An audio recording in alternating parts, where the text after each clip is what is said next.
Think about the most important thing someone older ever said to you: a parent, a mentor, or a coach. Someone who had been somewhere you have not yet. Now think about this. Did you take it seriously, or did you store it somewhere and assume you'd figure it out on your own? Proverbs 4 is a chapter about what happens when wisdom gets passed down, but it is also about what happens when it doesn't. And by the time you reach verse 27, Solomon has given you three things you probably were not expecting: a father's memory, a picture of two paths, and the most important command in the book of Proverbs. Let's walk through it.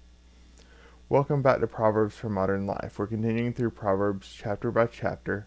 If you've been through with us for chapters 2 and 3, you've already seen wisdom described as something to hunt for and something to trust. Proverbs 4 adds a third dimension.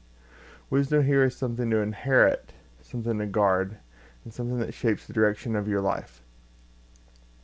The chapter moves in three clear sections: a father passing down what he received, two paths and where they lead, and a guard over the things that determine everything else. Let's start at the beginning. The chapter opens with Solomon doing something unusual. He does not just give advice, he tells you where the advice comes from. Verses 1 through 4. Hear, O sons, the instructions of a father, and give attention that you may gain understanding, for I give you sound teaching. Do not abandon my instruction. When I was a son to my father, tender and the only son in the sight of my mother, then he taught me, and said to me, let your heart hold fast my words, keep my commandments, and live.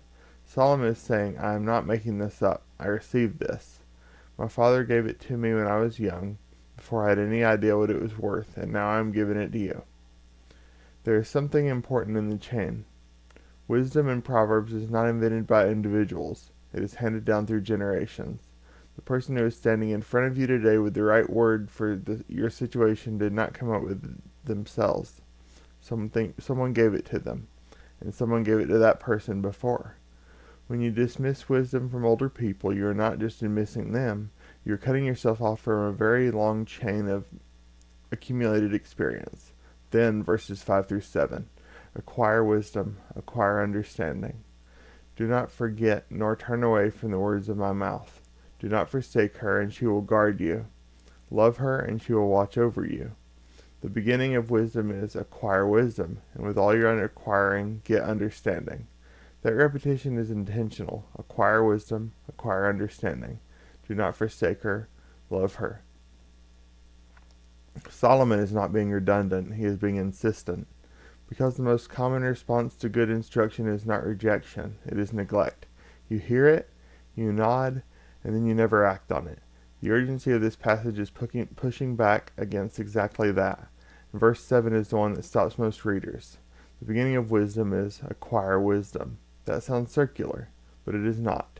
It is saying the first step towards wisdom is deciding that wisdom is worth pursuing. The barrier is not ability, it is priority. Verses 8 and 9 close this section with a promise. Prize her, and she will exalt you, and she will honor you if you embrace her. She will place on your head a garland of grace. She will present you with a crown of beauty. This is not just metaphor. Solomon is describing a person who, over time, becomes known for their wisdom. The people around them recognize that.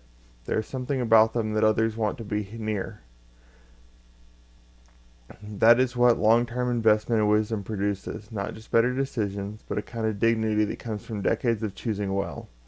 The middle of the chapter introduces a picture that runs through the entire book of Proverbs, two paths going in opposite directions. Verse 10. Hear, my son, and accept my sayings, and the years of your life will be many. Then verses 14 and 15. Do not enter the path of the wicked. Do not proceed in the way of evil men. Avoid it. Do not pass by it. Turn away from it and pass on. 4 commands in 2 verses. Avoid it. Do not pass by it. Turn away from it. Pass on. Solomon is not being subtle.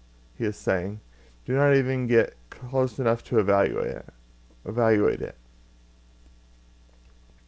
The path of the wicked does not announce itself as dangerous. It just looks like a path. And here's what that path does to a person over time. Verses 16 and 17. For they cannot sleep unless they do evil, and they are robbed of sleep unless they make someone stumble. For they eat the bread of wickedness and drink the wine of violence. This is a picture of a person who has been on the wrong path long enough that they cannot function without it. Wickedness has become their sustenance.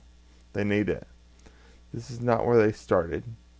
This is a path that took them years of small choices. Then the contrast, verses 18 and 19. But the path of the righteous is like the light of dawn, that shines brighter and brighter until the full day. The way of the wicked is like darkness. They do not know over what they stumble. This is one of the most striking images in the entire book of Proverbs. The righteous path gets lighter as you walk it. Not easier necessarily, but clearer. The further you go, the more you can see. Judgment improves, patterns become visible. You start to see things you would have missed 10 years ago. The light keeps growing. The wicked path is the opposite. It gets darker. And the terrifying reality, Solomon adds, is they do not know over what they stumble. They have been in the dark so long they cannot even identify what is tripping them. It is not about dramatic moral failure. It is about trajectory. Where is the path you are Where is the path you are on taking you? Is it getting lighter or darker? That is the question this section leaves you with. The final section of the chapter is the most personal. Solomon has talked about receiving wisdom and walking a path. Now he talks about protecting the source of everything. Verses 20 through 22. My son, give attention to my words. Incline your ear to my sayings. Do not let them depart from your sight. Keep them in the midst of your heart, for they are life to those who find them and health to all their body. And then, verse 23, which is the center of the chapter and arguably one of the most important verses in all of Proverbs.